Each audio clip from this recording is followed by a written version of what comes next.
Muy bien, pues vamos a comenzar. Em, bueno, es un honor darles la bienvenida a este seminario en el primero de este semestre, el primero del año, que este seminario, el CIACIT, el Seminario de Economía y Administración de la Ciencia y la Tecnología, eh, No, ha sido un espacio de reflexión y diálogo y también de colaboración entre distintos investigadores que han discutido a través de más de 4 décadas, ya casi 50 años, sobre temas relevantes en la economía, en la administración de la ciencia y la tecnología. Como he mencionado, este seminario ya lleva más de 40 años. Nació en 1977 como Seminario de Economía Política de la Ciencia y la Tecnología, CEPCIT. Y a través del tiempo y de la unión y de los temas de discusión de distintas investigadores, se ha transformado en lo que ahora es el CIACIT. Hemos sido testigos de la evolución que reflejan los cambios sociales, económicos y tecnológicos a través de estos años, y el seminario ha acogido a lo largo de todo este tiempo debates sobre los grandes problemas nacionales y de frontera en la ciencia y la tecnología, las tensiones de la globalización y la importancia de los procesos de innovación en ciertos territorios y sistemas regionales. Hoy nos reunimos nuevamente bajo esta historia, este legado, con el propósito de continuar analizando los desafíos y las oportunidades para la ciencia, la tecnología y su impacto en el desarrollo económico y social. Este seminario no solo es una oportunidad académica, sino también es un compromiso con la formación y el fortalecimiento de redes de investigadores académicos y que también han venido aquí tomadores de decisiones, empresarios, que juntos creo que podemos generar nuevas perspectivas para construir un país más justo, ¿no? De desarrollo, sostenible, tecnológicamente avanzado, ¿no? Agradecemos su participación en línea y su presencia también aquí. Y les invitamos a ser parte de todas las sesiones durante este seminario y a ser parte activa también de la reflexión colectiva. El día de hoy abrimos nuestro seminario con el doctor Carlos Mallorquín Susarte. Él su adscripción está en la Unidad de Estudios de Desarrollo de la Universidad Autónoma de Zacatecas. Su trabajo se ha centrado principalmente en examinar los vocabularios conceptuales de la perspectiva latinoamericana, surgida alrededor de la década de 1940, ideas en torno a la evolución social, asimetrías de poder, desarrollo, crecimiento, pobreza, sustentabilidad ambiental, colonialismo e imperialismo.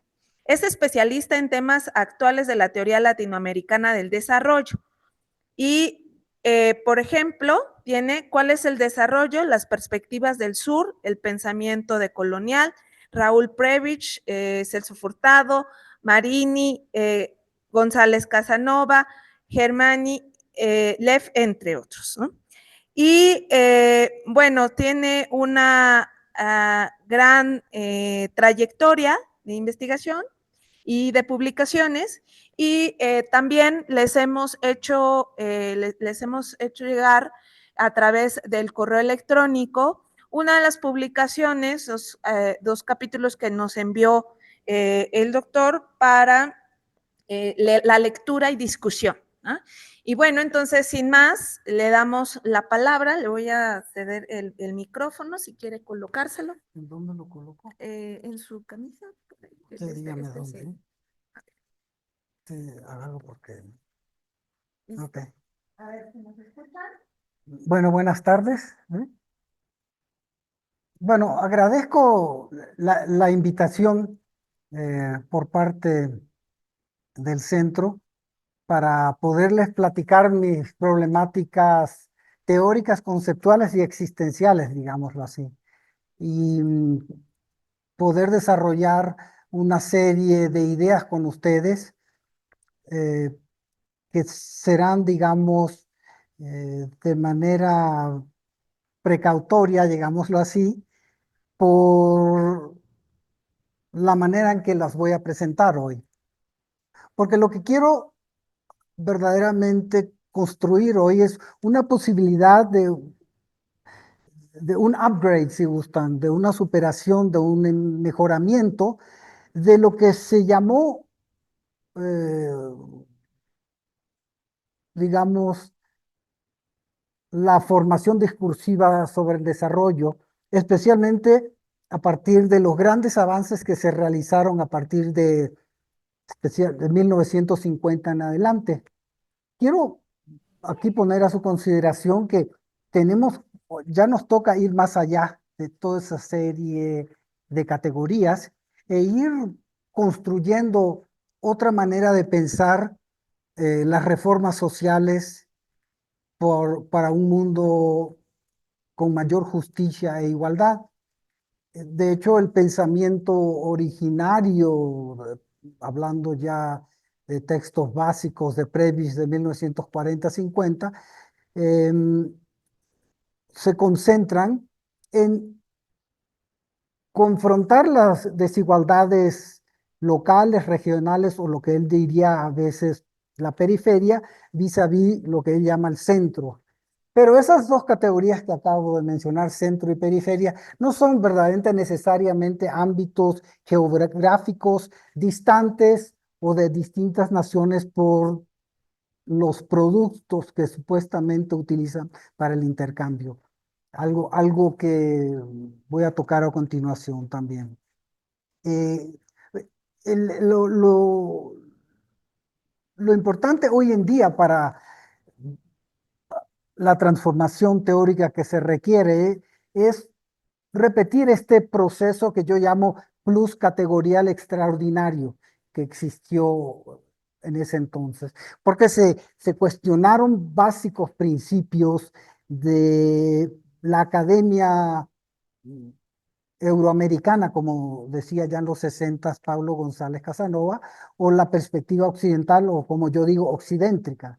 Es decir, consideraban que esas categorías que nos obligaban a pensar la evolución, transformación de la división técnica, social y geográfica del trabajo, implicaba desligarnos de nuestras propias realidades. Y en esta estrategia de ir cuestionando esas categorías de las ciencias económicas en ese entonces, suponía transformarlas y ver sus propias limitaciones. Y de hecho lo vemos ya desde un punto de vista particular en el famoso texto del 49 de Prebisch, cuando habla de esta división centro-periferia. Lo que no se ha tomado muy en cuenta, y desafortunadamente hasta el día de hoy, es que centro y periferia no es un término entre naciones industrializadas o de materias primas necesariamente. Habló mucho precisamente de una especie de centros periferias dentro de las periferias. Si las propias periferias tenían centros y periferias. Eso facilitará una tarea subsecuente por parte de Celso Furtado, eh, porque vamos a ver que el término de heterogeneidad va a incluir estos dos términos de ciencia y periferia. Obviamente el término de heterogeneidad viene más tarde de los años 50, cuando los análisis y las estrategias de reformar fiscal o financieramente y el agro en Latinoamérica presenta un espejismo confuso si se utilizaban las categorías provenientes de Occidente. esta especificación entonces que debe surgir para pensar el conocimiento social implica volver al centro del debate sobre asimetrías de poder. El ámbito donde se desarrolla el pensamiento latinoamericano desde sus inicios es un ámbito donde agentes de distinto tipo, ahorita pasaré a hablar un poco de eso, se confrontan o se enfrentan con asimetrías de poder, ¿no? Digamos, nuestras disciplinas micro o macro no perciben el espacio donde se está dando esta articulación social y teórica, ¿no? Hoy en día escuchamos entre los que hablan de la globalización, que ahorita hay que estar viendo espacios meso, dicen, porque conocer la microeconomía y conocer cómo llegar a un máximo y si la segunda derivada cambia de dirección o no, o conocer la macroeconomía y gastos y ahorros en general, no explican ni nos ayuda para pensar lo que es crucial para un nuevo mundo y más justo. Es decir, cómo se realizan las reformas sociales, agrarias especialmente, que tanto se luchó en los 60, 70, ¿y qué es lo que tenemos que transformar en estas relaciones sociales? Tenemos entonces que desarrollar un concepto sobre el origen de estas asimetrías de poder y sus consecuencias.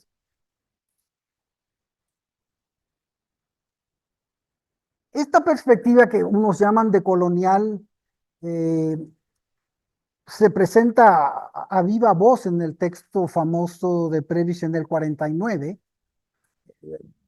señalando que por lo menos tenemos que ir cuestionando esas ideas que en Europa se consideran universales, ¿no? Ese es un antojo colonial de los países dominantes de querernos imponer formas de ver y formas de observar al mundo.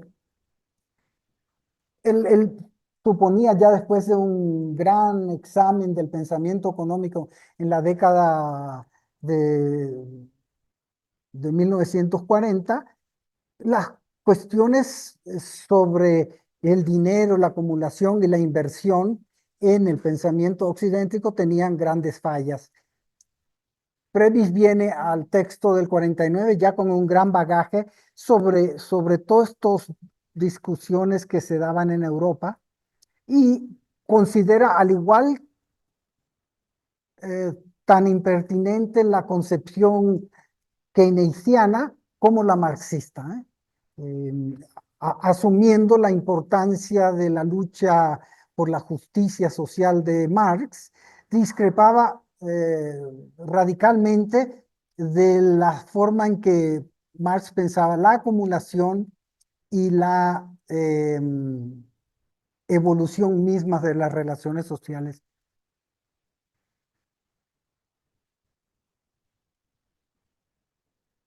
Por otra parte, otra figura muy crucial en este periodo de los años 50, 60 fue la incorporación de Celso Furtado a un mundo institucional también internacional de las Naciones Unidas, como es la Comisión Económica para América Latina.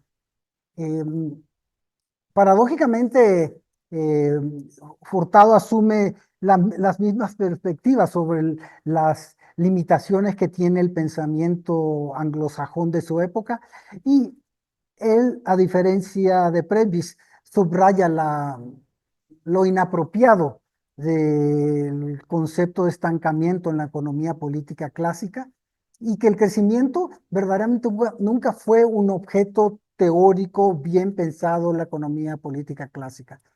Y a diferencia de Prebisch, no tocó aspectos sustantivos elementales sobre la noción de dinero, o sobre la noción del ahorro y sobre la evolución particular entre una economía periférica y céntrica desde un punto de vista de macro de las cuentas nacionales. Previs lo hace a partir de su experiencia como un alto funcionario en el gobierno argentino y su dirección del Banco Central de la República Argentina. Discrepan estos dos, digamos, intelectuales en cuanto a que están de acuerdo en que hay que revolucionar de cierta manera la forma de elaborar las políticas sociales y económicas para construir el desarrollo. Desarrollo como una transformación de la división técnica, social y geográfica del trabajo. Eh, Construir un tren entre Tamaulipas y Chiapas es importante porque ocupamos espacios de transformación y de articulación social que antes no existían, ¿no? Para dar un ejemplo aquí concreto, específico. Y en esas políticas de desarrollo, para bien o para mal, tenemos que discutir, dependiendo cómo se ve, hay aspectos de los recursos humanos sustentables que no se pueden o no se podrían sostener a largo plazo, pero que crearía, digamos, por decirlo así, economías externas importantes para las zonas en cuestión. Bueno, volviendo al tema crucial de las asimetrías de poder en el centro-periferia, eh, subrayo el concepto de asimetrías de poder porque requieren un concepto eh, más particular. Cómo definimos a las relaciones sociales es crucial aquí. Y la heterogeneidad, entonces, que se percibe entre centro y periferia, campo y ciudad, o centro y periferia en la propia periferia, implica que la materialización de esas simetrías de poder se da por el principio que yo llamo, que no van a encontrar en ninguno de estos dos autores, que yo llamo posesión en separación. La simetría de poder se presenta como un ámbito donde con el concepto de posesión en separación de las condiciones de existencia de los agentes se pueden plantear como un proyecto de reforma. O si no, no tendría objeto pensar sobre este concepto. Esto significa entonces que la posesión en separación de ciertas condiciones de existencia de los agentes tampoco tiene una cualidad general, porque esta cualidad de la posesión en separación de cada agente produce una serie de clases que poseen en separación distintas características y atributos de ciertas necesidades de otros agentes productivos. Las unidades productivas o los agentes entonces son y zonas son heterogéneas porque ninguna posee en separación todas las condiciones de existencia de los agentes o del espacio dominado por uno de ellos. Esto se presenta muy bien cuando comparamos nociones de, llamémosle así, comercio internacional de posguerra, 1950 en adelante, o previos, ¿no? Eh, la recuperación del término de previs del deterioro de los términos de intercambio, hay que subrayar, entonces, explica cómo en ciertos periodos, eh, en ciertas sociedades, el, la razón de intercambio de ciertos productos primarios vis a vis productos industriales puede cambiar. Quiere decir que si antes recibíamos 2 kilos de acero por 5 kilos de arroz, esa razón va cambiando conforme pasa la historia. Esto crea entonces este mundo ondulatorio que habla Previs, este mundo de alzas y bajas. Y la perspectiva de Previs es que este intercambio y el deterioro presenta la posibilidad de cómo algunas sociedades, algunas formaciones socioeconómicas tienen un mayor dominio para controlar sus precios, para imponer sus precios en sus respectivas sociedades. Y sucede que a largo plazo, la periferia a veces presenta este deterioro en los términos de intercambio con respecto a la proporción de kilos de arroz que debe vender para obtener cierto kilo de acero, pongámoslo así, ¿no? Este deterioro en los términos de intercambio, por más que se ha dicho lo contrario, Previs tenía claridad que no es algo que funciona como ley natural. Es decir, hay periodos en que hay un deterioro y otros en que no lo hay, y que entonces las sociedades o formaciones socioeconómicas o la periferia debe presentar la manera en que elabora sus presupuestos a corto y a largo plazo eh, para periodos de vacas flacas, por decirlo así, o vacas gordas, ¿no? Y esto es crucial porque la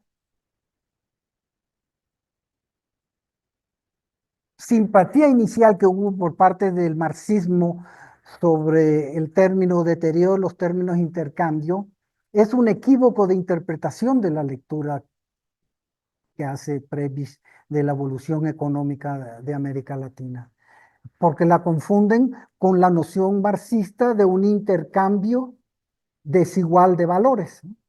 Y esta ambigüedad, y es presentada por la lectura marxista, hace posible a veces eh, articular y hegemonizar el discurso estructuralista con el marxista.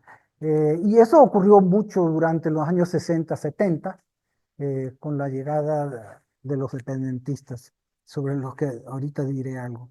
Pero lo crucial en este mundo centro-periferia desigual, contingente y asimétrico, es sostener que la transformación social, económica, geográfica de la periferia era necesaria para prepararnos para los ciclos y las bajas del ritmo económico usual. Todo crecimiento era entonces siempre alzas y bajas. En contraste con el mundo neoclásico, el mundo de Previs era un mundo de desequilibrios, un mundo, para usar un término más burdo, digamos, es un mundo estocástico, es probabilístico, un mundo donde no hay tal cosa como el equilibrio, y tenemos que ver ese mundo como en constante cambio con distintas trayectorias al mismo tiempo. Paralelamente, Celso Furtado, y paradójicamente, utilizó otros términos para explicar estas asimetrías centro-periferia. Y va a utilizar un término que yo siempre considero desafortunado, que llama el subdesarrollo, ¿no? Pero para él, de todas maneras, hizo un prolongado esfuerzo para explicar que el subdesarrollo no es una etapa, como aparece en la literatura anglosajona.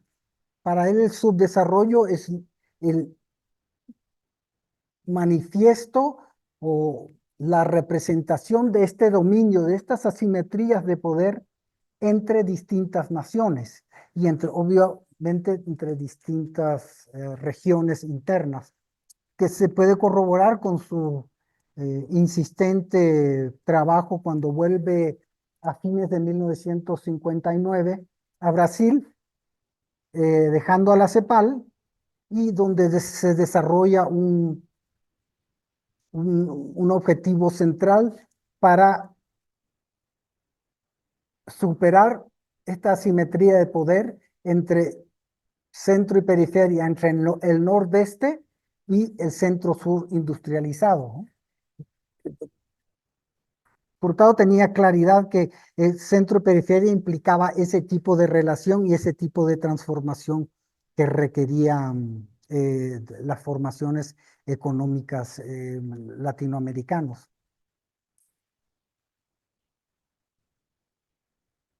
Es en ese sentido que tenemos que pensar que asimetrías de poder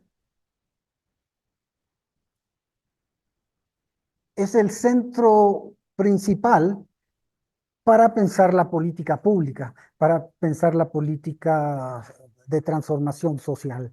Y en este campo, en este ámbito de discusión, es muy distinto al concepto de lucha de clases marxista, eh, cuya constante crítica a las políticas hoy o en ese entonces para los 70, 80 estructuralistas por parte del marxismo. Nótese que voy a hacer una rápida descripción de una línea de tiempo. Entre 1950 y 1970 se dan estos grandes debates entonces entre lo que sería una perspectiva de evolución y transformación social desde un punto de vista donde las asimetrías de poder presentan y favorecen este periodo de lo que se llamó la industrialización por vía de sustitución de importaciones. Y durante ese periodo, la crítica que surge al periodo, al aspecto dominante del periodo que se decía gobernaba las políticas de la periferia sobre el desarrollo, es que eran políticas de ampliar el capitalismo. Y efectivamente hay que subrayar esto. No se trataba de hacer la revolución social al estilo oh, leninista o marxista. Se trataba de una transformación de la división técnica, social y geográfica del trabajo, donde implicaba la incorporación y la ampliación de radioacción de las masas apartadas de estos centros de producción. Era incorporar la gran masa de la población campesina alejada de estos circuitos mercantiles. Sin duda alguna no era una perspectiva revolucionaria en ningún sentido de la palabra como la entendemos hoy en día, pero hacía factible estas reformas y tasas de crecimiento que es distinto a las políticas de sustentabilidad y desarrollo que supone su nombre, ¿no? Esta línea de tiempo entre el 50 y 70, vemos el surgimiento entonces de lo que se llamó la teoría de la dependencia, que también hacía uso del término subdesarrollo para explicar dichas asimetrías de poder. En la teoría de la dependencia, sin embargo, gran parte de ella se finca en una perspectiva más congruente con, como algunos dicen, con la perspectiva reformista, como dice Key recientemente, en el sentido de que la dependencia puede ser un mecanismo de todas maneras de asociación con lo que se llamaba en ese entonces capital externo y el capital local. Ese desarrollo asociado de Cardoso y Faleto fue duramente criticada desde un aspecto político especialmente por Marini y Teotonio dos Santos, ¿no? Crucial en esta crítica verdaderamente surge porque eh, los años 60 presentan varios eventos cruciales, ¿no? Uno es la revolución cubana, que otra es que años más tarde hay el golpe de Estado en Brasil en el 64 y para 1970 tenemos ya un movimiento social en Chile eh, que va a generar las fuerzas sociales políticas planteando una transición al socialismo. Aquí lo que quiero subrayar es que la transición hacia una versión de relaciones de producción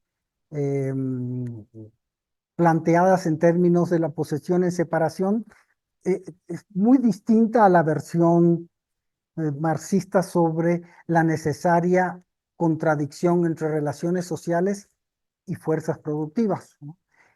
Esto implica que las fuerzas productivas no son necesariamente personas, sino que son formas de organización laboral o social o geográfica, eh, como inclusive se puede ver en Marx cuando explica la, la administración y organización del proceso de trabajo, ¿no? Donde la mano de obra se convierte en una fuerza de trabajo. Eh, Esto para subrayar que la discusión entre evolucionar hacia un país más justo implicaba siempre estar hablando de reformas sociales y un proceso de industrialización continuo, contraponiendo entre si vamos a matar al burro y poner al tractor o si le vamos a agregar, digámosle, al burro un tractor para que nuestros intercambios hacia el exterior mejoren. Es decir, qué proporción de nuestra producción interna puede generar, digamos, las ruedas o los tornillos del tractor y de esta manera seguir vendiendo nuestros productos primarios. Esta noción que la industrialización era el centro de la narrativa estructuralista se volvió dominante cuando en los hechos se está tratando de especificar las relaciones sociales que se pueden reformar y las técnicas o fuerzas.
Sí, esta evolución narrativa de ir pensando las relaciones sociales independientemente de lo que se puede llamar las fuerzas productivas para hacerlo con un lenguaje marxista, esta, esta ambigüedad va a permear muchas otras a lo largo de las décadas, porque la heterogeneidad estructural entonces se piensa en términos también de que la evolución necesariamente de las sociedades debe tener la dirección de una mayor homogeneidad productiva. Y se pierde ese aspecto de la asimetrías de poder que deben ser el objeto de las reformas. Estos dos ámbitos se van confundiendo a lo largo de los años 60 y 70. Pero Furtado tiene claridad que la agricultura tradicional, por ejemplo, con su técnica estacionaria, dice, no es en sí incompatible con el modo capitalista de producción. Lo que está tratando de decir es que la manera de que los hombres organizan el campo, las fábricas, las relaciones sociales, no van en ningún sentido en contraposición de seguir con el burro y agregarle un tractor. Pero no hay concepto de qué relaciones sociales estamos hablando que hace factible transformar ese ámbito social. Y nos quedamos con el viejo argumento de proseguir hacia una mayor homogeneización industrial.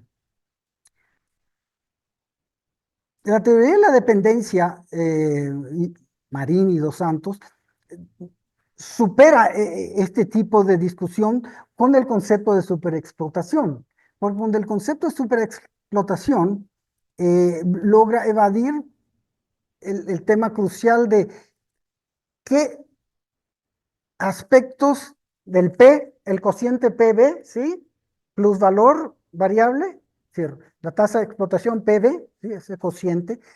Es decir, logra eludir la discusión cómo evoluciona ese cociente del PB, B corta, ¿sí? P y B corta, ¿no? La tasa de explotación, entonces, eh, especialmente en la versión de algo que sucede en América Latina, que según Marini se puede denominar como de superexplotación, no tiene ninguna, digamos, sustento más allá de cómo Marx veía esta relación de la evolución del PB. Y entre paréntesis, para Marx la superexplotación, digamos, era algo pasajera, fugaz, no general. Y eso generó una serie de argumentos subsecuentes sobre en las décadas siguientes, sobre la noción de pensar el PB en términos de la precariedad de la mano de obra, ¿no? ¿Qué pasa con la B corta ahí abajo? ¿Qué le pasa a la B corta? Por eso es que se puede seguir utilizando la superexplotación, ¿no? Entonces, ahí esta ambigüedad de si las relaciones sociales tienen sus condiciones de existencia muy particular o si tenemos que verlas como consecuencias de algún tipo de articulación con algo llamado fuerzas productivas o tecnológicas, ¿no? Eso no se resolvió a pesar de que después de la muerte de Prebisch en 1987 ya se estaba hablando, pues, especialmente por parte de Zunkel, de que ya no debemos pensar el mundo como centro y periferia, eh, que es una perspectiva que debemos superar. Pero si hacemos un corte a esta discusión, lo que tenemos hasta ahora, entonces, son formaciones económicas heterogéneas, centros y periferias. Ha evolucionado en el sentido de explicar las relaciones de asimetrías de poder como algo que no presenta necesariamente una evolución que desde una perspectiva tradicional es la homogeneización, ¿no? La homogeneización productiva. Y más bien lo que yo quiero rescatar al final de esta plática es que la heterogeneidad siempre va a ser algo relativo y con diferentes peldaños que van a ir superándose tanto en el centro como en la periferia. En otras palabras, para subrayar este aspecto, hay tanta heterogeneidad en el centro como existe en la periferia, ¿ah? La heterogeneidad tiene que ver sobre aspectos de relaciones sociales. ¿Cómo poseen en separación los agentes en cuestión ciertas condiciones que hacen factible su reproducción? ¿Cómo poseen en separación esas condiciones de existencia? Y como poseen en separación esas condiciones para conformar una política de acumulación, es que podemos ver los distintos agentes heterogéneos que hacen factible conformar una política y de ingreso y de acumulación. Suponemos entonces que las clases ya no se van a definir en términos tradicionales marxistas.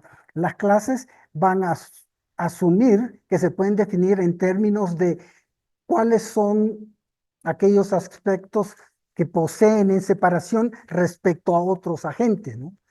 Burdamente, la mano de obra posee en separación su mano de obra. Requiere toda una serie institucionalizada y forma de articulación. Digámoslo así, el empresario posee en separación algunas condiciones de su acto productivo. Tiene que, a su vez, incorporar aspectos institucionales de otra índole, así como puede haber agentes o actores que poseen solamente derecho a las ganancias de bienes, lo que hoy en día se llama intangibles, o agentes que poseen en separación las acciones de la empresa. Como van viendo por estas orden de ejemplo, es que los agentes, por, por lógica, no pueden tener un mismo orden de cálculo y de racionalidad, y que sus condiciones de existencia son heterogéneas, enfrentándose a un universo o un ámbito que a su vez es heterogéneo. Esto implica que el mundo de la economía tradicional de equilibrios y generales es un mundo muy distinto al que se está tratando de construir aquí. Es un mundo donde la heterogeneidad es el principio crucial para explicar cómo se articulan distintos agentes entre sí, y las reglas entre esta articulación no están dadas de antemano ni tienen una lógica predeterminada de antemano. Pensemos entonces, el agente, digo agente, no digo actor, o no digo ah, eh, persona, porque no todos los agentes son seres humanos. Ya por los ejemplos que he dado, hay agentes que no son seres humanos. Vean por todos lados, corporaciones, universidades, lo que sea. No todos los actores son seres humanos. Lo que tipifica como agente en general es que tiene una narrativa a partir de la cual, para bien o para mal, pueden discutir y tomar decisiones, articularse a otros agentes productivos vis a vis este entendimiento o no. El agente entonces es sencillamente eso y puede o no ser humano. Lo digo esto porque dependiendo desde el punto de vista que se observa la noción de agente, un Estado es un agente si lo vemos en sentido general. Pero igualmente un Estado es algo heterogéneo porque tiene una serie de instituciones que facilita o no una política vis a vis el adversario o el enemigo. Nuevamente el mundo comercial internacional puede describirse como esta confrontación de asimetrías de poder entre distintos agentes de todo tipo. Nótese que digo comercio internacional porque no quiero usar capitalismo, no quiero usar globalismo, porque lo que se está tratando de subrayar es la contingente eh, relación que hay entre cualquiera de los agentes en un periodo o tiempo dado. Y hablar de capitalismo en general no explican dónde y cómo vamos a transformar ciertas relaciones sociales. Si no tenemos la salida de un hecho único, insalvable de revolución de un día para otro, las relaciones sociales requieren reformas. Las relaciones sociales sobre las condiciones de existencia de los agentes requieren reformas. Y entonces tenemos que reformar las condiciones que construyen el P o el B. Si ayudamos a que se compren más tractores o ayudamos a la B a través de digamos, un salario general mínimo máximo para incrementar sus condiciones de vida, etcétera. Como podemos ver, la heterogeneidad se refleja entonces en esta constante eh, posibilidad de cambios y de estrategias alternativas. Y algunas son o podrán ser más o menos, entre comillas, mercantiles, ¿no? Esta noción de que entonces no existe una totalidad, no existe un mundo capital en general, de que no existe, digamos, algo así globalizado, implica entonces recuperar a otro Marx, al que sí me gusta, digamos, ¿no? El- eh, Cuando Marx dice un negro es un negro, solo bajo determinadas condiciones se convierte en esclavo. ¿Qué está diciendo? Él no está elaborando nada sobre un modo de producción. Él dice, bajo ciertas circunstancias sociales, de posesión en separación, un esclavo tiene esas características. Igual lo dice sobre la máquina de hilar. Bajo ciertas relaciones sociales, la máquina del hilar, ¿ah? es un, es un capital. Las relaciones sociales en torno son cosas y son objeto y deben ser objeto de reformas sociales específicamente dada, dada digamos, las graves desigualdades que existen en el mundo social. Y aquí entonces el dilema entre el burro o el tractor es siempre problemático, ¿no? Pero mientras tanto, en esta discusión, lo que vemos en América Latina, histórica y económicamente hablando, que a partir de 1975, las tasas de crecimiento obviamente empiezan a declinar y ahí llegó un periodo en la década que hoy en día se llama 1980, donde fue una década sin crecimiento. Así que imagínense, un pastel que después de 10 años sigue igual y la población creció. Tan solamente con esa imagen tienen que ver las circunstancias políticas, sociales en que estaba la periferia. Y en ese contexto de debilidad estructural y política de la periferia en América Latina, nos llegan acuerdos llamados Consenso de Washington con una evaluación de lo que fue este periodo de industrialización disque fácil en América Latina, donde hay una especie de leyenda negra sobre la, la- la- digamos, la manera en que se hizo esta industrialización, porque eh, los gobiernos, no la teoría, adoptaron un modo muy cerrado de proteger a sus economías en este proceso de industrialización. Y subrayo gobierno porque la CEPAL y Previs ya en los años 60 estaban insistiendo en esta apertura que se menciona crucial por por los analistas del orden neoliberal como un aspecto que había que transformar, ¿no? Pero en los años 60 también se muestra una lucha, eh, nuevamente a la que dio frente Previs en la UNCTAD, sobre la cerrazón en las economías centrales a la exportación de manufacturas de la periferia. Entonces, no es que necesariamente la periferia se cerró por cuenta propia.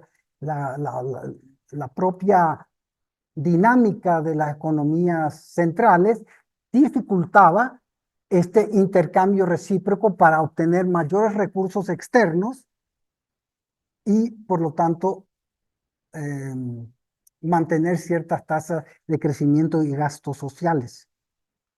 Digamos que la leyenda negra en parte no está bien construida por las mentiras en que elaboró y, y los vemos los efectos hasta el año 2000 y 2010, digamos, los efectos de privatización, de políticas ausentes de, de, de industrialización, políticas que no tenían ningún tipo de selectividad sobre si iban a apoyar o no un sector. Es más, hubo una ausencia de política industrial. Serraput, Serrapuchet, ¿cómo era? Sí, dijo, ¿no? La mejor política industrial es la que no existe, decía, ¿no? Es un mundo difícil del que nos estamos recuperando hace 10 años, un mundo donde la selectividad de qué sectores íbamos a apoyar industrialmente, nunca hubo ni hubo discusión, porque siempre se nos ofrece la visión de los tingritos del sudeste de Asia, de cómo asumieron esta apertura y esta selectividad, este upgrade o escalamiento industrial en ciertos sectores para articularse en comercio internacional. Nuevamente, no digo global o capitalismo global. Y Algunas de estas formas de evaluación de lo que ocurrió previamente sí tuvieron efecto. Y en este sentido es que la obra Zunkel es crucial. Eh, Muerto Previs, muchos se liberaron del caudillo intelectual y del peso que tenía, ¿no? Y su primer esfuerzo teórico fue cuestionar la dinámica de cómo previvió originalmente la evolución de las economías latinoamericanas o periféricas en 1950, donde distinguía entre un proceso de crecimiento que se dio hacia afuera y planteando ya un proceso de crecimiento hacia adentro, ¿no? Ese era, básicamente porque hubo amenazas, no sé si tan bien, digamos, completadas, hasta por Roosevelt, de apoyar en este proceso de crecimiento durante los 60-70 de los países latinoamericanos, que se pierden estas luchas que tenemos en América Latina, eh, de formas en cómo evolucionaron los regímenes políticos en los años 60-70. Y obviamente ahí con la revolución cubana, generando siempre una, digamos, un imaginario social de que las reformas y el crecimiento se podían realizar vía otros mecanismos, que tiene sus efectos en Chile, obviamente. Esta que lo dice expresamente Sunkel, este juego de palabras que yo hago entre hacia adentro y hacia afuera, es que lo que tenemos que ahora hacer es desde dentro, ¿no? ¿Qué quiere decir? Es que ahora nos tenemos que articular, tenemos que buscar una manera de articularnos exportando, ¿no? Ya era una visión impuesta inclusive desde fuera. Nuestras economías debían articularse en el comercio internacional, abrirse. Y él planteaba que desde dentro la periferia tenía que engendrar un mecanismo de articularse al comercio internacional, creando una especie de un núcleo endógeno industrial. En esta noción de un núcleo endógeno industrial, especialmente buscando en algunos sectores de maquinaria, químicas, etcétera, una manera de exportar bienes cuya, ya saben, precio, demanda, elasticidad es mejor que la normal, digamos, ¿no? Esto me trae al hecho elemental del argumento de Previs. Es obvio que el deterioro de los términos de intercambio se puede explicar con esta maquinaria pluscategorial de la asimetría demanda-precio entre centro y periferia. Es obvio que se puede explicar así, pero perdemos la idea de cómo se establecen precios. Y lo que nos interesa es las asimetrías de poder entre las fuerzas, entre los agentes, de cómo se establecen los precios. Y es precisamente los grupos que se pueden organizar con y defender sus niveles de ingreso, son los que pueden retener para sí los frutos del progreso técnico. Sin duda podemos hacer un examen de Prebisch a partir de la banalidad sobre las elasticidades asimétricas entre centro y periferia, pero perdemos la noción de ese punto donde la demanda y la oferta se ubican, digamos, ¿eh? ¿Cómo, ¿Cómo se organizaron los costos, los precios, etcétera? Y esto es crucial para esta manera de ir pensando una justicia social donde el nivel salarial ¿eh? Debe ser un ámbito de lucha y de reforma.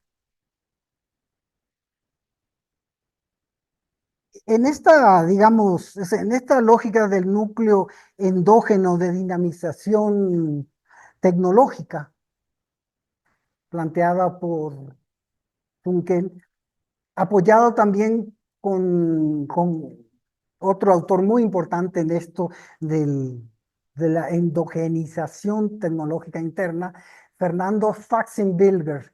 Nunca supe cómo... ¿Ah?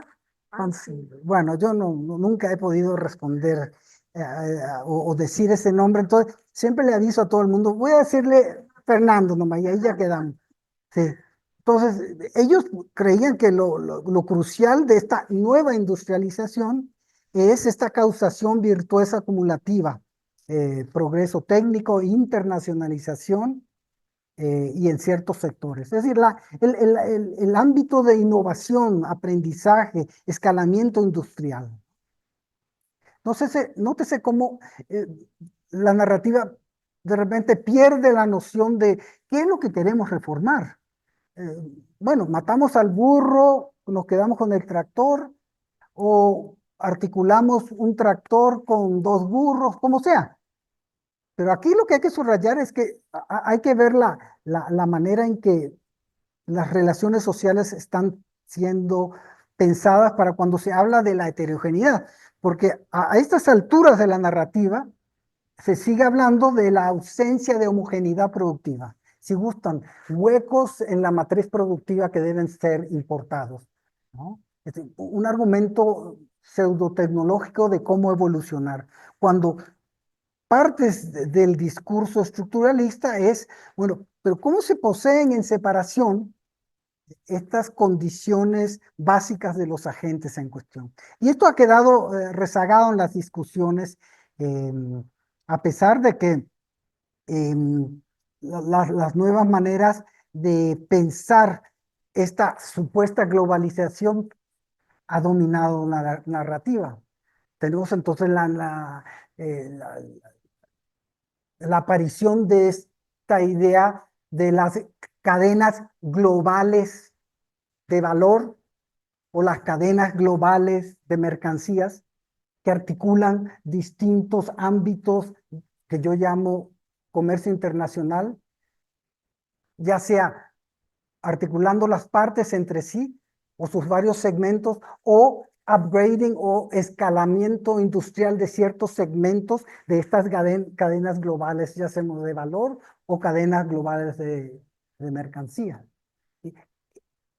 Y la importancia de esa narrativa de mantener las cadenas globales, porque están convencidos que hay una entidad llamada capitalismo que se gobierna por ese principio general, ya sea los que siguen la escuela de valor o ya sea la escuela que sigan la cadena global de mercancías. Hay toda una serie de debates entre si pueden explicar específicamente de qué se trata el principio que gobierna esa supuesta globalidad de esa totalidad capitalista. Hay toda una serie de debates.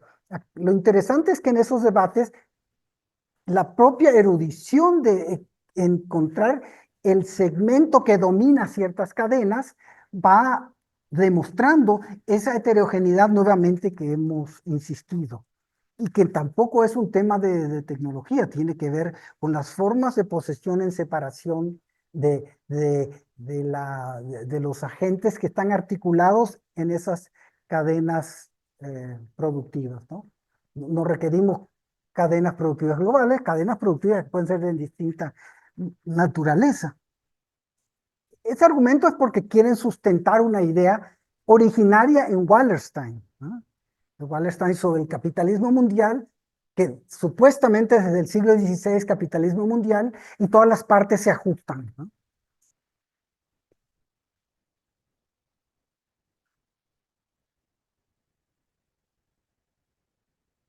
O, piénsenlo más bien a inversa, esto de los segmentos de las cadenas globales. Piensen, tomen la metáfora, para los que vienen de Marx, tomen la metáfora de la subsunción formal y real del capital. ¿Qué decía Marx?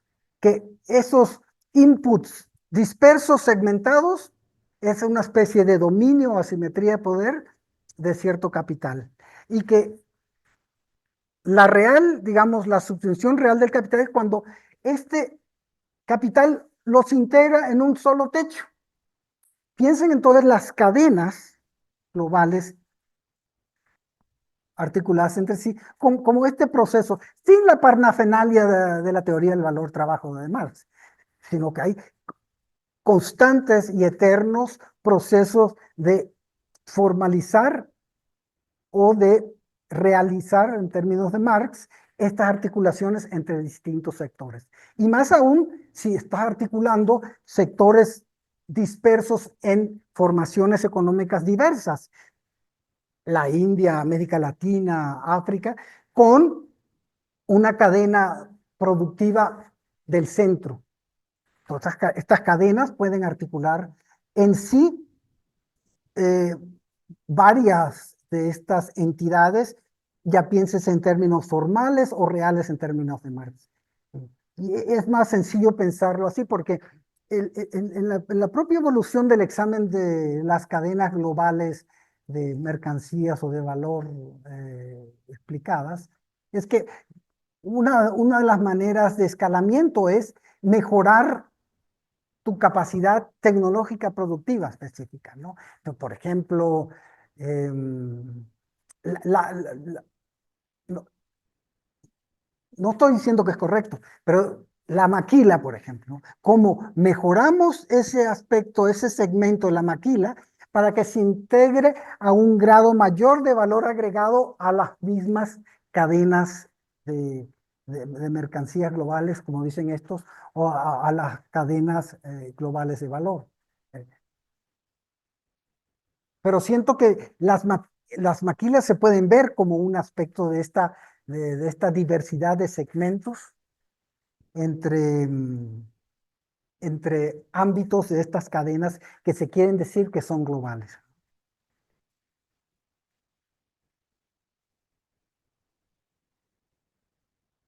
Entonces, ser maquila no es destino. ¿Sí? Las maquilas, por estas razones, tanto de índole tecnológica como sociales, pueden tomar otra forma. No veo por qué no se pueden transformar en cooperativas, no veo por qué no se pueden organizar de manera colectiva. Hay una serie de formas en que esta heterogeneidad de los agentes pueden articular entre sí a través de varios mecanismos un orden de cadena, sin hablar de su globalidad. Bueno, y entonces entramos en la parte final de mi charla, es que esta, digamos, fuerza narrativa de seguir con las cadenas globales está sustentada en la idea de que creamos que en el globo terráqueo hay un capitalismo mundial, ¿no? La obra de Wallerstein fue el que originalmente y modernamente, a través de nuestros dependentistas, piensa en el mundo como el capitalismo global, independientemente de la heterogeneidad que nosotros los vemos en cada esquina, ¿no? Porque esta heterogeneidad es generadora de ciertas formas de articular jurídica y socialmente los ámbitos productivos nuestros. Nótese, por ejemplo, las consecuencias de la ley de Salinas sobre el ejido, para ver si se lograban privatizar. Un tiro por la culata, ¿eh? Vean los datos. Hay más ejidos hoy que en su época. Uno, ocupan más espacio social hoy que en ese entonces. Pues, las formas de organización de los agentes productivos no está dado de antemano, no está predicha por un capitalismo general. Y las formaciones socioeconómicas tienen centros y periferias heterogéneas que pueden organizarse entre sí de varias maneras. Nótese que todavía nosotros escuchamos del tequio y otras cosas.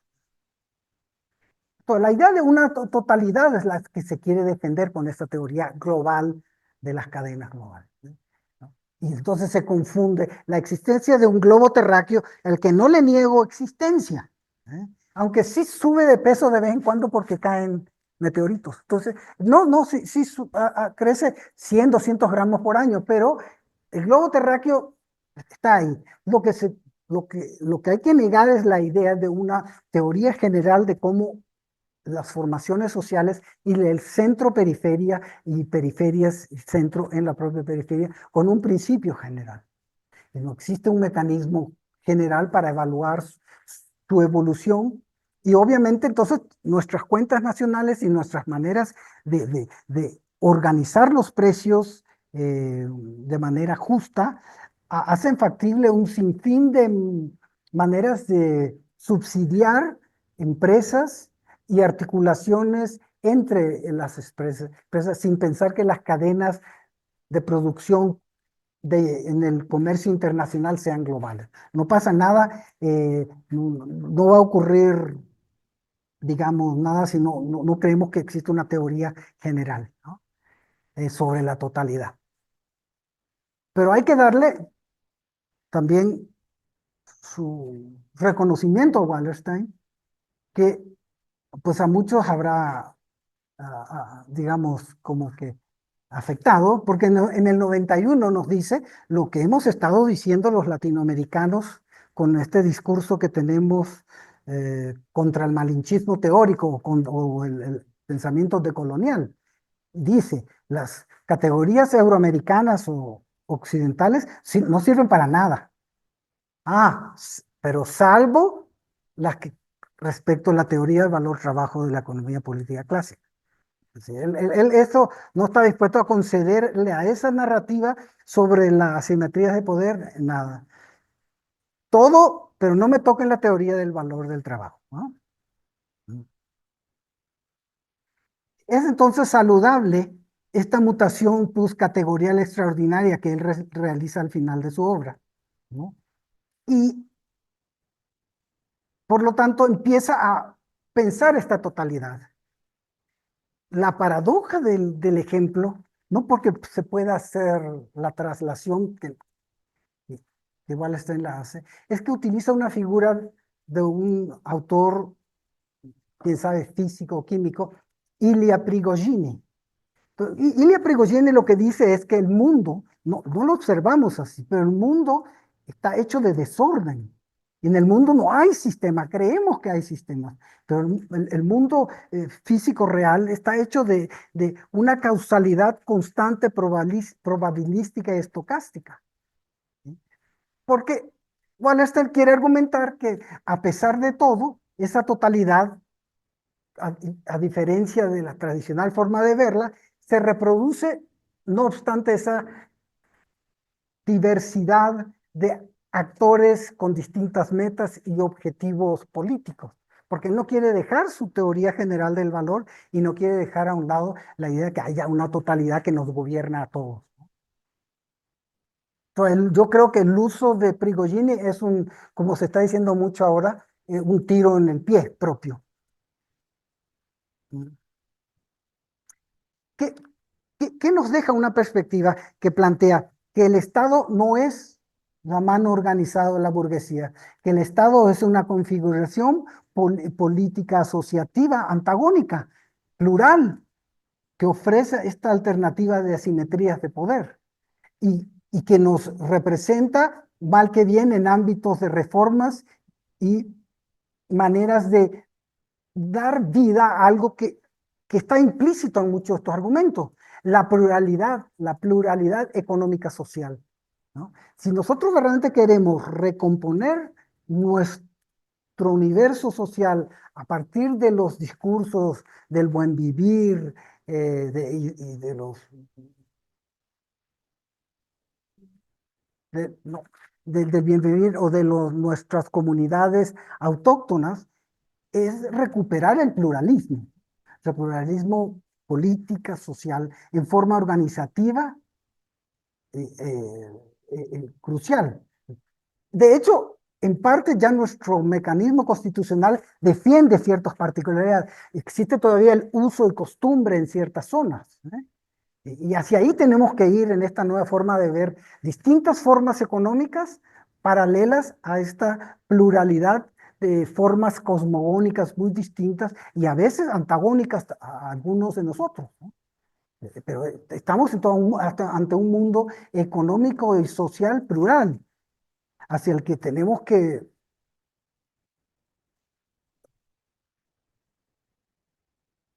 pensar sus alternativas, ¿no? Eh, no puede haber un año X donde la totalidad de la sociedad se puede cambiar de un lado para otro. Y hay que recuperar este mundo plural y social. Y para terminar, mencionemos al teórico de o socialismo o muerte, o socialismo o fascismo, Teotonio dos Santos de los 60. Termina en su último libro diciendo, o hay civilización plural sostenible o no hay nada.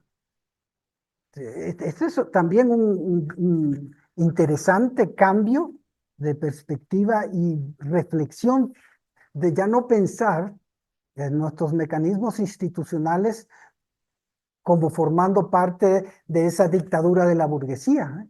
Es una perspectiva que tuvo que dejar todo eso atrás para proponer esta perspectiva. Y bueno, con eso cierro el día de hoy y muchas gracias por escucharme. Okay.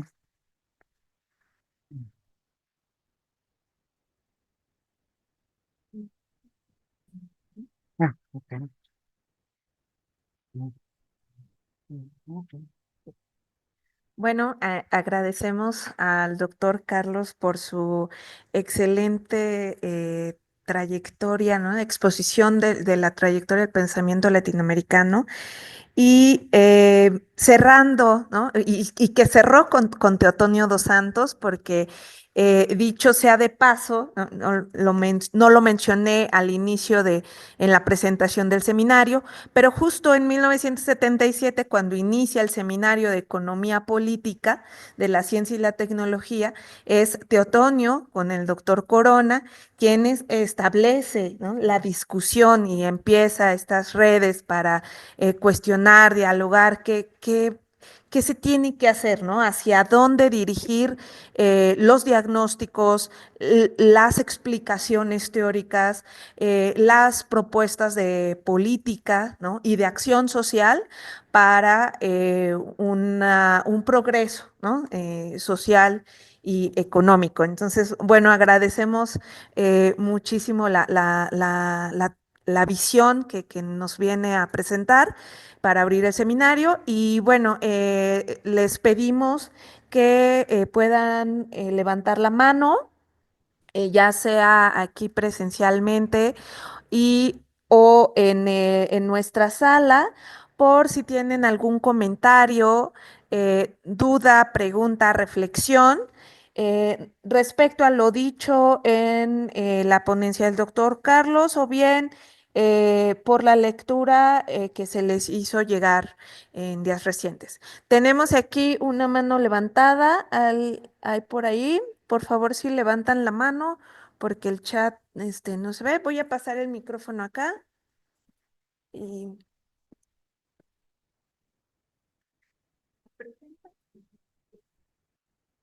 Justo preguntaba sobre la dinámica en esta parte. Bueno, mi nombre es Patti Montiel. Soy egresada de esta facultad en la licenciatura y en la maestría. Sin embargo, estudié ya después en ciencias políticas, eh, aún con los temas del cambio tecnológico y la industrialización. Y dentro de ese trabajo me encontré el pensamiento latinoamericano de ciencia y tecnología, ¿no? El triángulo de Sábato, etcétera, muchas cosas. Y aunque no estuvo ya en la investigación al final, sí que la pregunta nació con esto de cómo es que los países industrializados utilizan o se adueñan de los productos del progreso técnico, como justo lo dice Prebisch. Al final, ¿no? Esto me incentivó para seguir estudios en términos del poder y ronda en este concepto que mencionó el doctor Carlos respecto a las asimetrías de poder, como lo decía. Y yo lo encontraba más bien, hablando de la herencia estructuralista, de los estilos de desarrollo. Hasta donde tengo estudiado, leído, me parecería que hay un intento a principios de los 70 para captar lo social, como se decía en ese momento, y poder entender la persistencia en la trayectoria estructural o las condiciones estructurales en esa heterogeneidad que mencionaba el doctor, eh, su persistencia o su posibilidad de diferenciarse entre unas y otras. Entonces, bueno, me parece que por ahí tal vez Pinto o Gracia Arena, ¿no? En el desarrollo de los estilos de desarrollo, plantean el elemento del poder.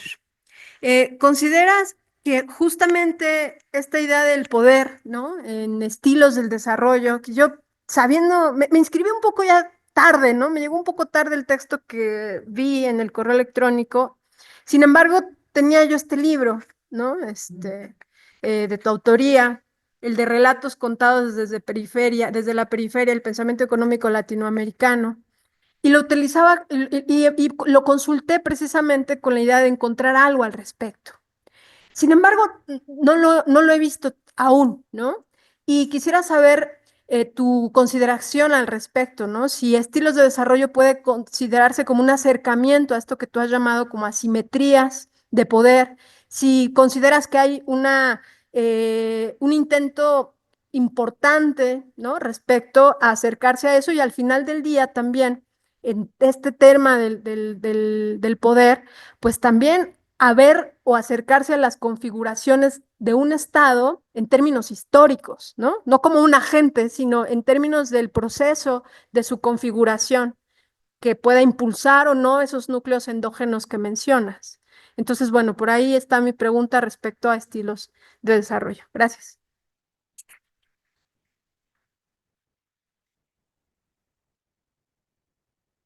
Empezamos con esa mientras captamos la de la sala. Me pongo así nomás, ¿así está bien? Sí, así, Así. nada más está de este lado la. Ok. No, es importantísimo. Nótese que mi narrativa eh, no tocó, no sé cómo decir otro apellido, el Bashasky y Matus son verdaderamente el centro con Gachariana de ir pensando las relaciones sociales de otra manera. Matus especialmente, de cómo la imagen objetivo de lo que estás buscando, que estaba dado por el discurso marxista de que la dictadura del proletariado iba a resolver todo, hay que plantearse y las estrategias, ¿no? Y los estilos de desarrollo formaron parte entonces de esta reflexión, de ir más allá de esta contraposición tecnológica, digamos, entre la homogeneidad o no de la producción, y se preocuparon sobre cómo hacer reformas. Entonces, si tú te acercas a Matus y a Washansky, es cómo socialmente tú haces las reformas y qué reformas son factibles a corto y a largo plazo. Igual, Washansky inclusive estaba argumentando que había que construir matemáticas de otra naturaleza, no siguiendo la lógica occidental o euroamericana. Y sí, es crucial la narrativa que ahora se tiene que recuperar, porque eso está más cercano a esta postura que yo desarrollé. Sí, las formas de posesión en separación constituyen agentes. ¿Por qué constituyen agentes? Porque eso define qué condiciones de existencia tienen esos agentes, porque eso es lo único que poseen en separación con respecto a otros. Y esa posesión en separación de esas condiciones los constituyen en una clase. Reforma social implica qué podemos hacer para transformar esas relaciones sociales, porque son el ámbito de la política. No podemos cambiar más que eso. Si nuestra idea es crear un mundo más asociativo o colectivo, de hacer lo mismo en radio, en un red y en un radio de acción más amplio. Y seguro, yo creo que la obra de Basansky, de Matus y Graciano es crucial y por ahí va. Lo que pasa es que ese trabajo quedó truncado, para hacer un término de Fernando, porque tuvieron que irse de Chile, ¿no? Y, pues el trabajo de Matus quedó ahí marginado y bueno, son interesantes episodios teóricos, políticos, que vale la pena rescatar. Hay ahora una o dos estudiosas que he visto que ya se están dedicando al trabajo de Washensky y de Matus. Eh, Diezma, no sé cuánto, se me olvidó el nombre, pero ya hay autores ahora que se dedican, y eso es lo que más acercaría a pensar eso, pensar, bueno, si queremos reforma, ¿qué es lo que podemos cambiar de las articulaciones entre los agentes para crear un mundo más justo? Si ese es nuestro objetivo, ¿no? Y sin duda la obra de Matus eh, y transitó hacia ahí. Sí. Es muy interesante. No, y no vas a encontrar nada de eso sobre eso. Sí. eh, sí. Gracias. Sí.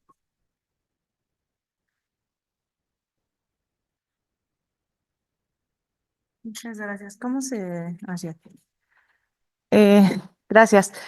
Hola, pues a mí me gustaría hacer una pregunta un poco, pues, diferente. No sé si se pueda y me disculpo si me estoy saliendo mucho de lo que fue su exposición, pero me gustaría conocer su punto, digamos, en el contexto actual en el que vivimos. eh, y bueno, retomando un poco de cómo vino decayendo la economía desde 2019 y después cómo se interpretó después, digamos, de todo el tema de la pandemia y que esa es la explicación que, pues, de alguna forma se ha manejado para tener, para interpretar, digamos, esta decaída pues, de la economía global, ¿no? Por así mencionarlo. Entonces, desde su punto de vista, ¿cómo interpretar, pues, digamos, este contexto en el que las economías han caído, como caso de Alemania, o sea, de bajo crecimiento? eh, Evidentemente, pues también están relacionadas con todo el tema digamos, las rupturas de las cadenas globales de valor que ahora mencionaba. Y en este sentido, ¿cómo, desde su perspectiva, cuál podría ser la, digamos, la postura o cómo podrían actuar los gobiernos latinoamericanos, no sé, caso México, versus a las relaciones de poder o estas asimetrías que existen, ¿no? O sea, por ejemplo, esta negociación que mete, por ejemplo, el gobierno de Estados Unidos para tema de aranceles y bueno, como manera de presión. No sé si le di muchas vueltas o... Gracias. Bueno, voy a intentar, no sé si puedo ayudar mucho. Eh, pero lo que sí siento es que eh, a partir de esta noción de la heterogeneidad, eh, digamos, eh, eh, eh, hemos encontrado que los países del centro industriales literalmente han desindustrializado ciertos sectores, ¿no? Son sociedades que pueden darse ese lujo por la capacidad productiva e industrial que tienen y porque pueden generar estos articulaciones vía menores costos, vía las cadenas de producción con otras entidades, ¿no? Pero literalmente eso va en acorde con esta evolución de la división social y técnica y geográfica del trabajo y sociedades relativamente democráticas en el sentido que pueden defender sus niveles de ingreso relativamente bien. Y un evento como la pandemia, obvio que pone a cualquier estado que no está preparado para eso en una situación de debilidad. Y muchos de estos países del centro entonces están reiterando lo que se está solicitando a veces en América Latina, una política de reindustrialización, es decir, cambiar la división técnica, social y geográfica del trabajo. Y eso no se va a poder impedir, y menos ahora que la narrativa del medio ambiente eh, es una especie de resultado de algo imposible de realizar. Lo que encontramos es que todos estos acuerdos mundiales sobre el medio ambiente, los que menos pueden hacerlo los que menos quieren realizar eso son los países industriales, digámoslo así. Y son los que tienen la mayor capacidad para hacer eso. Hoy en día, la mayoría de los países siguen buscando eh, energía CO2 por todos lados. Y eso va a durar mucho tiempo. Y es por eso que la periferia no puede caer en esa narrativa. Entonces, yo siempre les digo, la periferia debe luchar por cambiar las relaciones de posesión en separación y debe olvidarse por el tema del clima. No vayan a manifestaciones sobre el clima. Dejen eso para el centro. Nosotros debemos cambiar las relaciones de posesión en separación. No, ¿quién sabe de qué tipo? Pero debemos buscar alternativas de formas de organización, ¿no? Buscar entonces un mundo financiero que nos ayude a financiar a largo plazo, valga la redundancia, formas alternativas de organización económico-social. Y dejemos eso al mundo del centro. Para sustentar esto, quiero decir que hacer un antropomorfismo que no me gusta hacer, pero lo voy a hacer para el ejemplo que quiero dar. La matriz productiva de muchos de estos países industriales es, digamos, tiene una capacidad impresionante de eficiencia en el uso de la energía. En términos de la energía necesaria por kilocaloría para mantener kilocaloría per hombre, ¿no? Y entonces hay una historia análoga de los elefantes y de los ratoncitos, para hacer el ejemplo. Y paradójicamente, la unidad kilocaloría de lo que consume el ratoncito y cómo lo utiliza para su propia sobrevivencia es menos eficiente que la del elefante. Claro, tenemos que visualizar que a muchos ratoncitos como que se nos hace fácil ver cómo los vamos a mantener. Pero el espacio requerido para mantener a elefantes es gigantesco. Y aún así, es preferible, desafortunadamente, mantener el mundo de los elefantes. ¿Sí? Digamos, en términos de uso de energía para el consumo, cualquier sociedad de la periferia no puede competir con estos países industriales. Imposible. Pero claro, pues, también imagínense lo que es vivir en un mundo de elefantes. Pues a los chiquititos nos van a pisar. Con esto quiero señalar que nosotros tenemos una manera de pensar las cosas para articularnos en un todo que no existe. Y sin embargo, lo que debemos buscar es articular ciertas formas de organización nuestra que nos defiendan a largo plazo. En América Latina hubo en la concepción cepalina de un mercado latinoamericano, México para abajo. Esa es la visión que predistrae a la CEPAL. Él quería fomentar eso, se hizo algo muy interesante, primero con el mercado común centroamericano. Pero esa es la visión que se tenía, para que entonces sí podamos utilizar economías de escala e industrializar más rápido. Pero algo así implicaba el consenso y el convenio de muchos gobiernos de difícil realización. Pero esa es la visión que tiene Previs sobre ese punto. Pero eso es lo que tenemos que buscar. Nosotros tenemos que buscar especies de convenios hacia el sur. Y hoy en día estamos atados a un convenio hacia el norte. Y México a lo mejor quien fue quien lideró la creación del mercado común centroamericano, debe buscar maneras de incorporarse con el sur, alguna manera a pesar de Milei y compañía, con Brasil u otros países, lo que se ha generado mucho en América Latina son estos acuerdos comerciales de bloques, ¿no?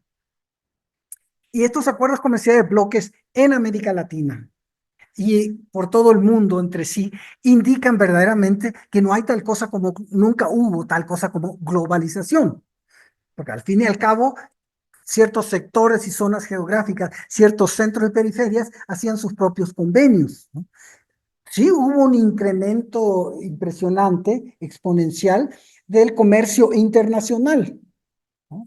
Eso no, pero eso no es igual a globalización. Globalización es lo que ocurrió allá por 1870 en adelante hasta 1930, donde la gente iba a un puerto, se subía a un barco y le daban casa o comida en cualquier sitio. Era esa globalización porque la mano de obra del capital se movía libremente.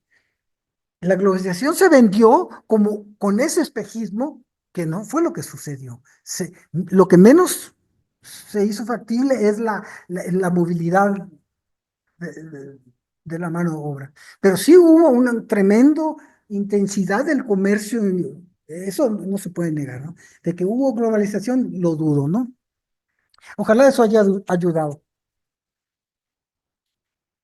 ¿Tenemos más preguntas? No sé si en la sala.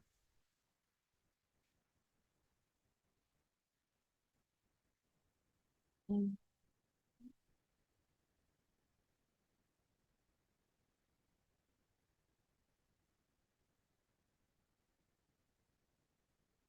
Unos comentarios, interesante ponencia, el equilibrio económico de los últimos años.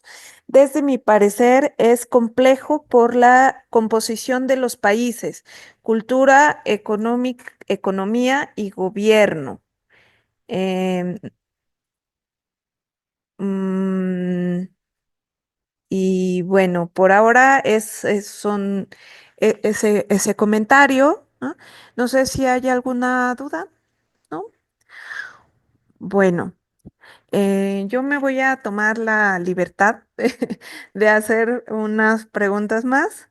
Em, bueno, em, quizás son varias, pero a ver si las planteo. Sí, todos. ¿Sí? Y bueno, ok. Nos has mostrado en la trayectoria y la evolución del pensamiento el latinoamericano para explicar la situación de los países de la región, ¿no? El principal aspecto que rige las explicaciones al inicio es las asimetrías de poder y luego va cambiando, ¿no? Dentro de los distintos teóricos a distintas relaciones, a veces se retoma de nuevo en la teoría de la dependencia, ¿no? Y creo que también en la teoría de la dependencia hay radicalidades. Bueno, hay una muy radical, ¿no? Justo en el contexto de la Revolución Cubana.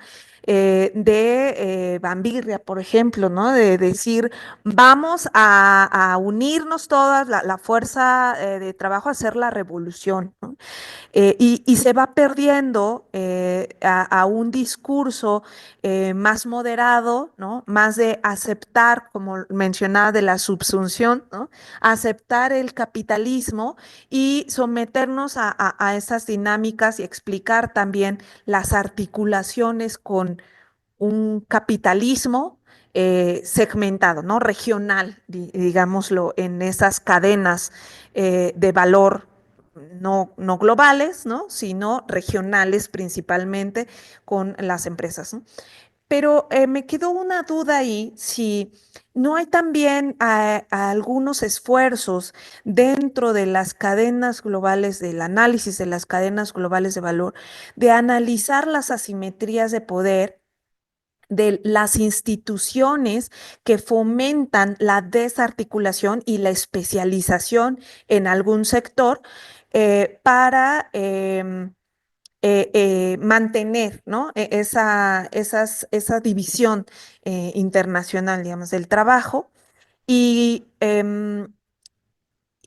En el sentido de que se menciona, o mencionaste, Carlos, que se pierde el análisis o se hace borroso, ¿no? El análisis del poder, ¿no? Y de ver el Estado también como plural, ¿no? En ese sentido, también otra pregunta que me surgió al respecto es si se podría romper con esas estructuras de poder, ¿no? Esa gobernanza, ¿no? Que permite las estructuras de las cadenas globales mediante otras formas de organización social y productivas que se observan en México y en distintos países de la región, pero que tampoco se abstraen los elementos de por qué se organizan de cierta forma, ¿no? Por qué las decisiones de política son de cierta forma, son como regiones aisladas, ¿no? Que cada quien, cada grupo, ¿no? Tiene una forma de organizarse, ¿no? En Michoacán hay una, en Chiapas otras, ¿no? Distintas formas. ¿Y cuáles serían entonces como los elementos teóricos para poder quizá agarrar esas diversidades, ¿no? Y poder sacar elementos de una nueva, bueno, quizá no nuevas, ¿no? Sino de una forma de organización política, social, para crear también no sé, no, yo pensaba, o sea, yo admito que en esta sesión me cuestioné mucho porque estoy en la idea de una fuerza endógena, un motor endógeno para el upgrading, ¿no? Para saltar a los eslabones que no estamos produciendo, innovar, ¿no? De desarrollarnos, pero claro, o sea, bajo esa postura de una trayectoria única del capitalismo, ¿no? Entonces, ¿cómo podríamos, me surgió la duda de cómo podríamos aprender de las distintas formas de organización que se tienen en América Latina y abstraerlas? O sea, una nueva teoría quizá del pensamiento latinoamericano para poder crear vías de desarrollo alternativas al capitalismo, ¿no? Esa sería más o menos mi duda. Bueno, tú, digamos, el, eh, pues ojalá tuviera las respuestas adecuadas. Bueno, pero miren, como que el argumento de las cadenas disque globales de mercancía y de valor, pues ya los estudiosos hablan sobre que hay cadenas que realizan el ámbito de suministro y hay cadenas que se llaman productores, digamos, ¿no?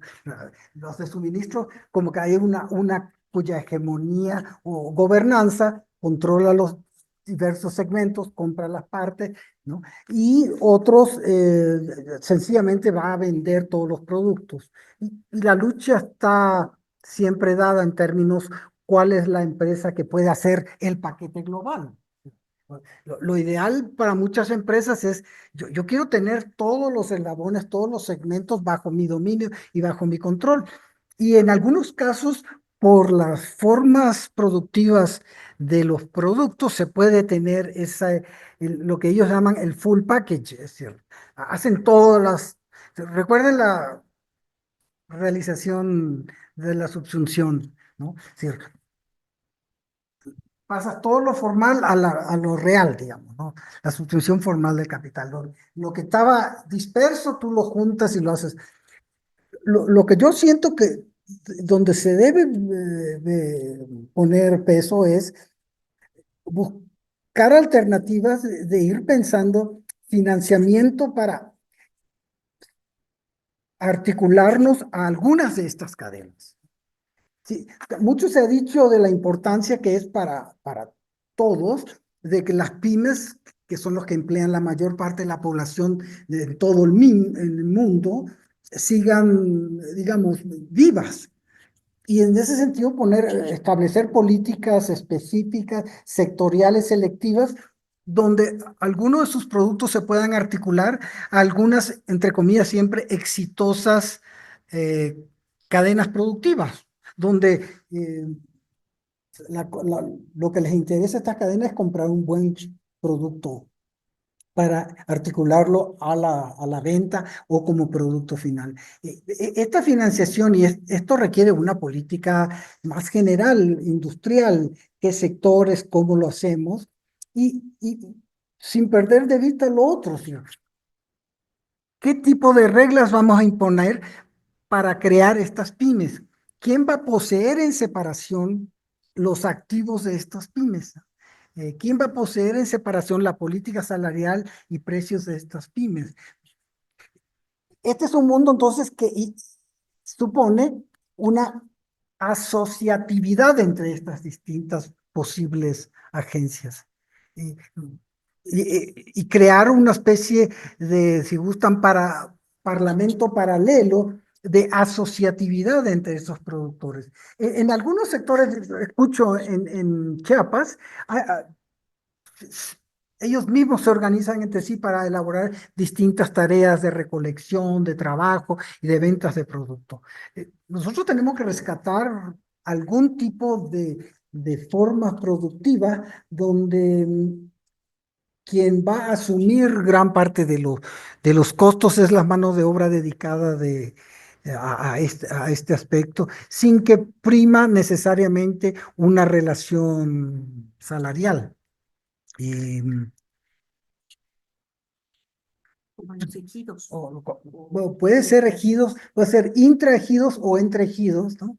Pero lo crucial en estas discusiones sobre las cadenas globales, disque globales, es la gobernanza. Y no se puede ver en términos tradicionales, micro o macro, porque la gobernanza implica todos estos aspectos institucionales donde se crean las hegemonías para la dirección en que toman estos segmentos de las cadenas. Y la gobernanza implica una nueva forma de ir viendo esto y nuevas formas de articulación social, en donde nuevamente aquí centro-periferia es importante. ¿En qué sentido el municipio puede fomentar este tipo de asociatividad? ¿En qué sentido lo local puede articularse a lo general? Andan inventando la palabra en anglosajona local, dicen, ¿no? Algo general y algo local. Estos son aspectos que se han discutido mucho sobre maneras de articular las relaciones sociales, eh, en donde las formas de posesión en separación implican formas de posesión en separación más comunitarias. Pero estas son solamente como que planteamientos políticos administrativos de alternativas de generar estas empresas. Eh, eh, que no, que no está necesariamente contrapuesto a elaborar una política industrial de empresas nuevamente estatales, ¿no? Es decir, si lo que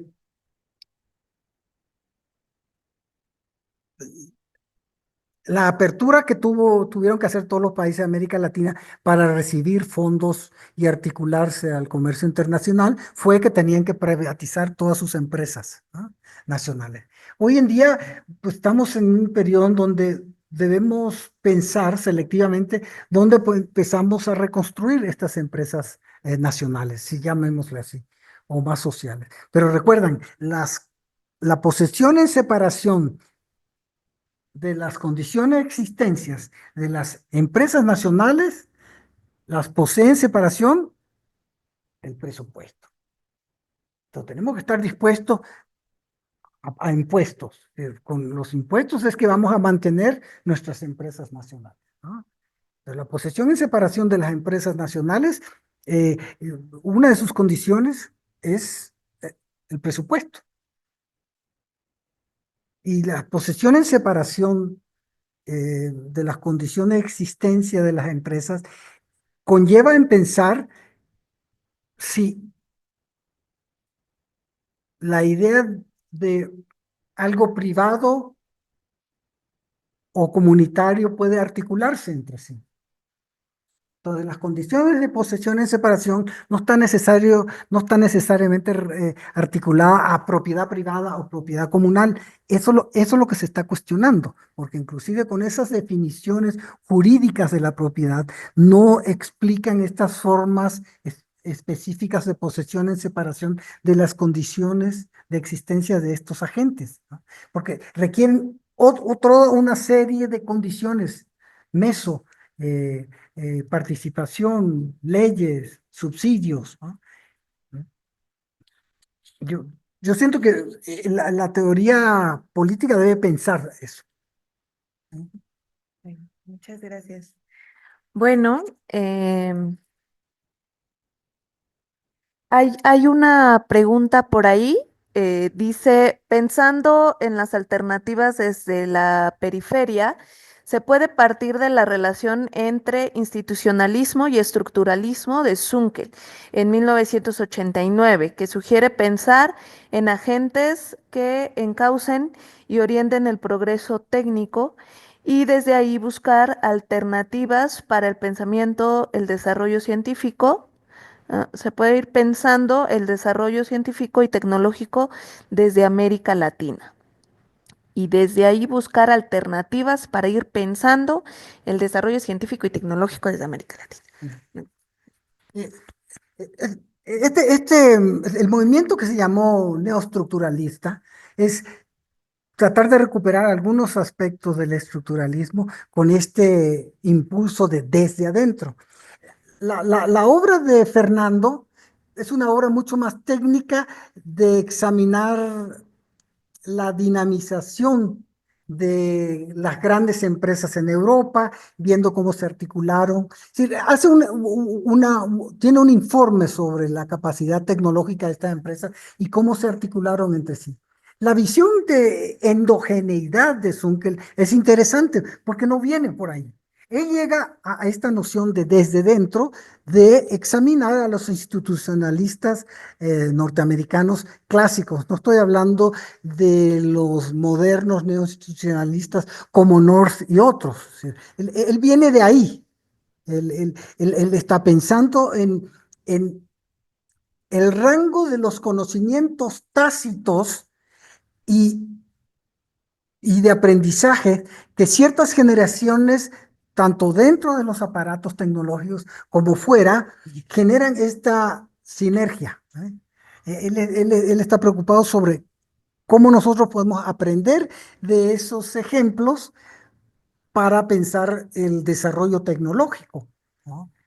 Aquí el profesor Leonor Corona hizo un libro excelente hace 25 años sobre estas discusiones neoinstitucionalistas e institucionalistas sobre la relación entre evolución económica y la tecnología.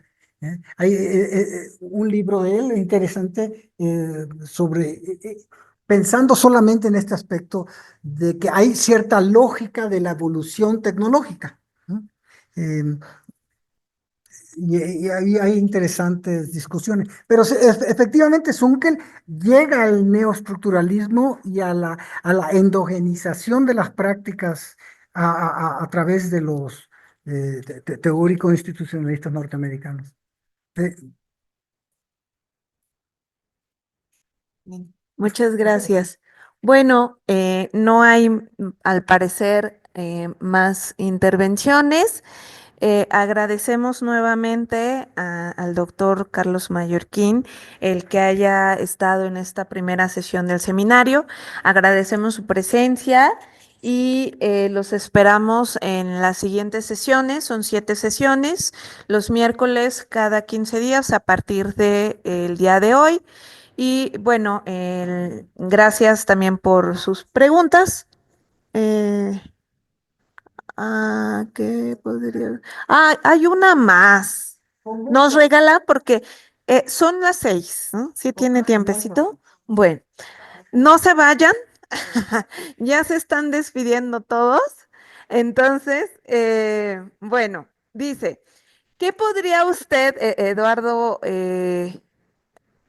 Eduardo Romero nos dice, ¿qué podría usted comentar sobre la afirmación que la manera de financiar el desarrollo tecnológico puede ser más eficaz fomentando el consumo de los desarrollos para crear un fondo revolvente para el desarrollo continuo en lugar de asignar un fondo permanente presupuestario?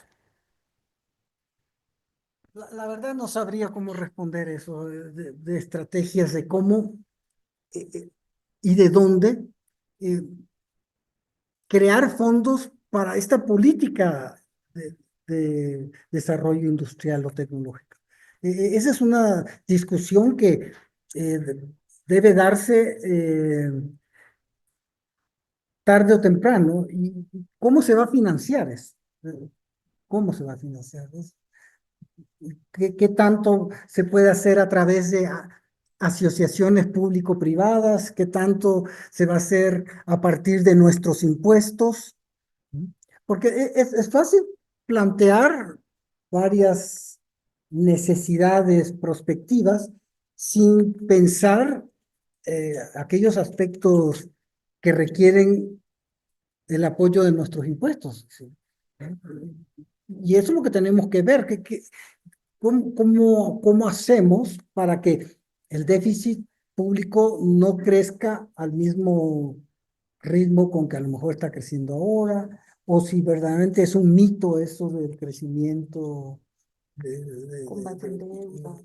con deuda, etcétera. Entonces yo creo que es parte de la dinámica de las discusiones que tenemos que hacer hoy en día, donde hay una presencia mayor de que no todo se debe reducir al individuo o al llamado mercado, porque el llamado mercado no existe, es decir, formalmente como un agente, como per se no existe. Es decir, lo que existe son formas distintas y específicas de poseer en separación cosas que después se articulan entre sí a través del intercambio de venta y compra. Entonces, hay miles de mercados, y cómo se articulan entre sí es en sí una problemática. Pero estamos acostumbrados a decir mercado cuando el mercado no existe per se. El mercado es producto de una serie de relaciones sociales que son muy diversas, como dije, heterogéneas. Bueno, muchas gracias por todo su tiempo y por responder las preguntas. Ahora sí, muchas gracias a todos en la sala y los esperamos en la siguiente sesión. Gracias.